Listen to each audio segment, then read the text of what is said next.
नमस्ते दोस्तों, स्वागत है आप सभी का एक बार दोबारा से आपके अपने चैनल विवेकानंद स्टॉक्स में दिल से।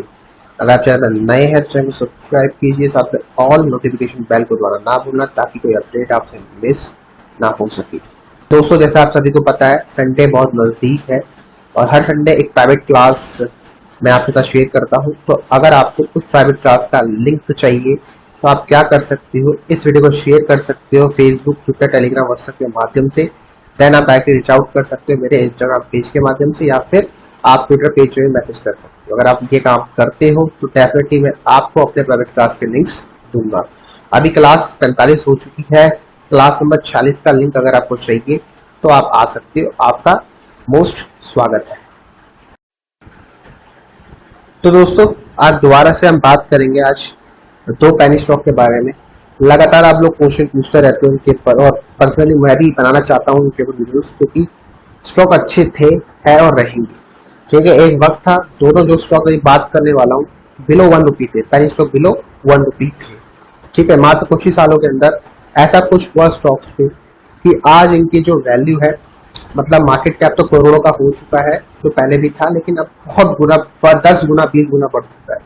और साथ में प्राइस बढ़ चुका है, और साथ में इन दो स्टॉक्स ने काफी अच्छा पैसा मल्टीप्लाई किया है रिटेल का। खासकर मेरा भी बहुत अच्छा पैसा मल्टीप्लाई किया है एक स्टॉक ने, क्योंकि एक स्टॉक तो मेरे पोर्टफोलियो काफी सस्ते दामों में है, 40-50 पैसे के आसपास। ठीक है, और आज स्टॉक का प्राइस 8 रुपये ट्रेड कर रहा है। आप बिलीव कर सकते हो कि पेनी स्टॉक में इतनी पोटेंशियल है। भाई, पोटेंशियल तो बहुत ज्यादा है, लेकिन लोगों को पता नहीं होता कि कैसे पेनी स्टॉक में इन्वेस्टमेंट करना है और कितना करना है और क्यों करना है। क्योंकि देखो, होता क्या है, पेनी स्टॉक हो या ट्रेडिंग हो, अगर आप अपने औकात बोल लीजिए, बेकार वर्ड होगा वैसे तो वो, आप उसको बोल सकते हो रिस्क मैनेजमेंट के हिसाब से ज्यादा इन्वेस्ट करते हो ट्रेडिंग में भी, और आपका इसमें पेनी स्टॉक में, तो अगर 2 या 3 बार आपने ट्रेड मारा, आपको लॉस हो गया, तो आपके जो सबकॉन्शियस माइंड होता है उस पर एक आपको हिंट मिल जाता है, मतलब यार वो बोलता है यार कि मैं लगातार लॉस करता रहता हूँ पेनी स्टॉक्स में और डे ट्रेडिंग में। तो फिर आपको एक हिम्मत जुटाने में बहुत टाइम लग जाता है कि आप दोबारा सेम क्वांटिटी से ट्रेड कर पाओ। ठीक है, क्योंकि आपने फर्स्ट टाइम इतनी बड़ी गलती कर दी है जिसको वापस रिकवर करने में आपको 3-4 साल लग जाएगा अगर आप ट्रेडिंग कर रहे हो या फिर पेनी स्टॉक में पैसे डालना है, क्योंकि आपने वहां पर मनी मैनेजमेंट को फॉलो नहीं किया। तो आपको कभी भी छोटी गलती करनी है, आपको गलती करनी है स्टॉक मार्केट में, लेकिन छोटी गलती करनी है। छोटी गलती इन द सेंस की इतनी छोटी होनी चाहिए कि आप उस गलती को अगर 50-100 बार रिपीट भी करो ना, तो आपके सेहत को फर्क ना पड़े, क्योंकि यहाँ गलती करके ही आपको सीखने को मिलता है। ठीक है, और आप गलती कर करके इम्प्रूव होते हो। ठीक है, बस लोग गलती क्या करते हैं, पहली गलती उतनी बड़ी कर देते हैं कि वो दूसरी गलती करने का अपने आप को मौका नहीं देते।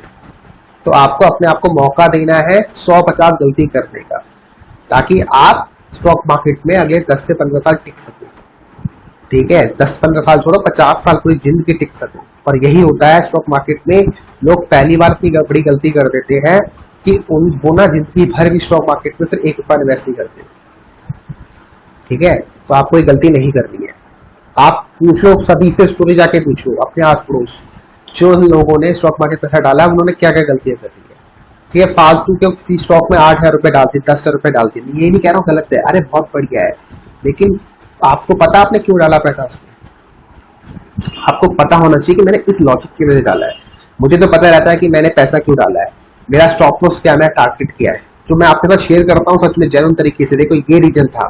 ठीक है, हाँ, उसके अंदर छोटा पैटर्न होता है, वो नहीं बता सकता अभी कि पैटर्न क्या था, लेकिन हाँ, मोस्टली चीजें वही होता है जो मैंने आपको बतलाया।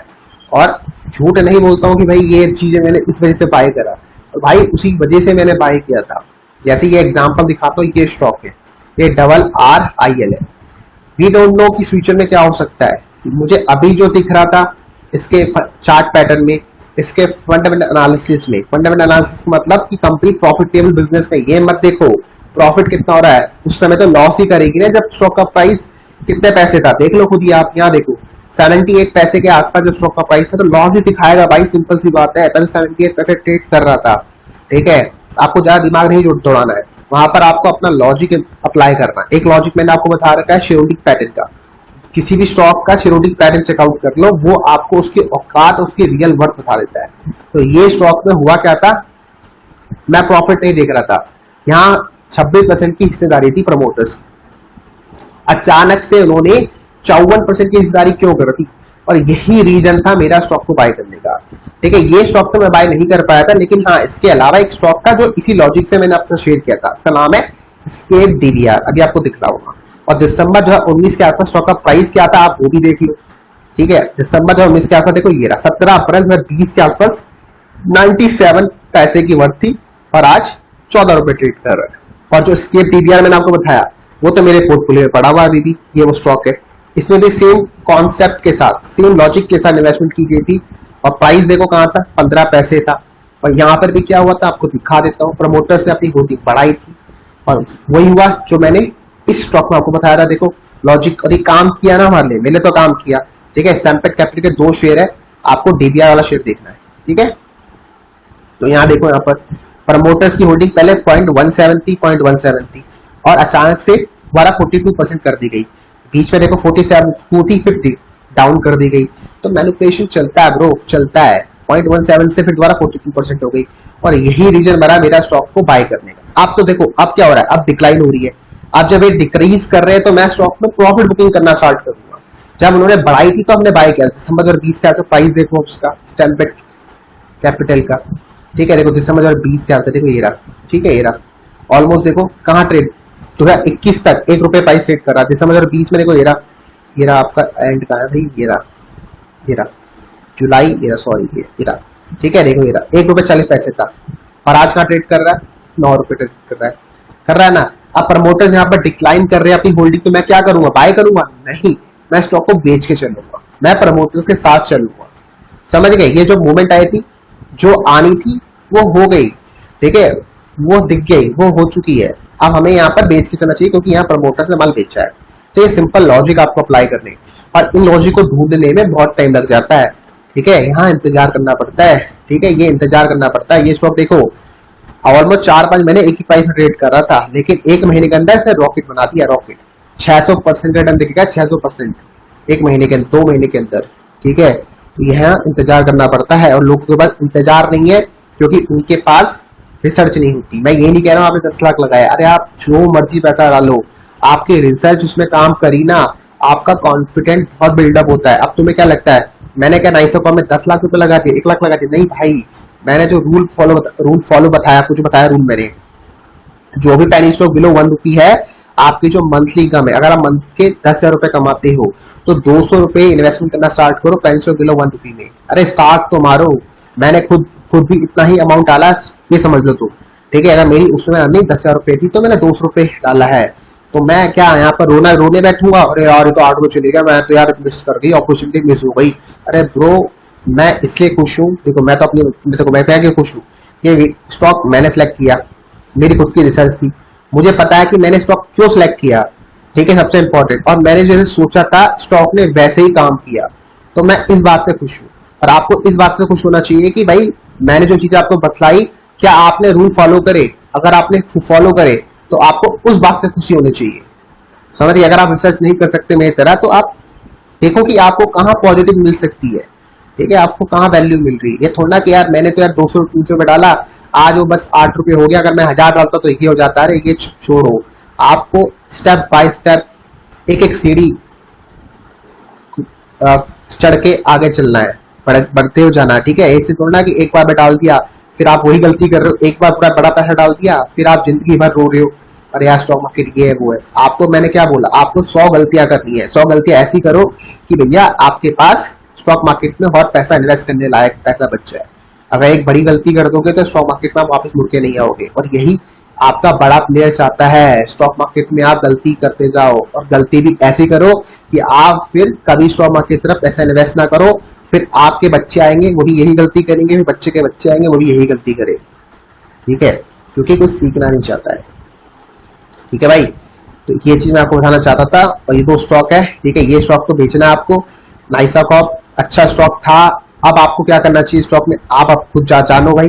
ठीक है, मैं अपना व्यू बता दिया आपको। स्टॉक में अगर आपने सस्ते में बाय किया तो कैरी करो, अगर यहाँ बाय करना चाहती हो तो प्रॉपर रिसर्च कर लेना, बड़ा पैसा मत डालना, क्योंकि स्टॉक बहुत ऊपर से नीचे आया है, नीचे से ऊपर आया है, ठीक है, और नीचे से ऊपर जाएगा दोबारा तो तुम्हें पता है क्या हो सकता है। ठीक है, अगर स्टॉक 2-3 रुपए आ जाता है तो आपके पास दूसरा प्लान बी होना चाहिए कि मैं स्टॉक को नीचे भी एवरेज करूंगा।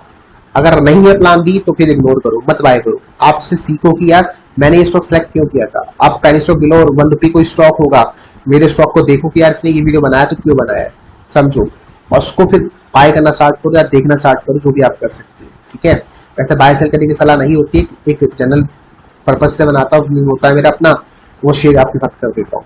ठीक है, तो आपको भी इसको ऐसा एजुकेशन पर्पज ही ट्रेड करना चाहिए। ठीक है, तो दो स्टॉक मैंने आपको बताया, नाइसा कॉप और दूसरा स्टॉक कौन सा था, RRIL। ठीक है, तो ये जो स्टॉक है इसको तो मैं बता रहा हूँ आपको, इसको 40 रुपए के टारगेट आपको दिखाएगा, लेकिन आपको यहाँ अप्लाई करना है मात्र एक छोटा सा स्टॉप लॉस। ठीक है, एक छोटा सा स्टॉप लॉस रहेगा। देखो एक साल से स्टॉक ने मात्र 38% रिटर्न दिया है, और आपका जो स्टॉप लॉस रहेगा बिलो 10 रुपी रहेगा, बिलो 10 रुपी का स्टॉप लॉस रहेगा। ये स्टॉक आपको 39 रुपए के टारगेट दिखा सकता है। ठीक है, RRIL का टारगेट आपका 40 से 45 रुपए का रहेगा, लेकिन आपको 10 रुपए के नीचे का क्लोजिंग बेसिस का स्टॉप लॉस लगाना है। पर्सनली मेरे पास ये स्टॉक नहीं है, मैंने सिर्फ प्रॉफिट बुकिंग कर ली है।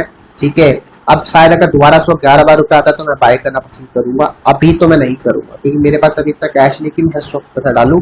और दूसरी बात, नाइसा कॉप मेरे पास पड़ा हुआ है 40,000 पैसे के भाव में, और स्केप डीबीआर पड़ा हुआ है 1 रुपए के भाव में।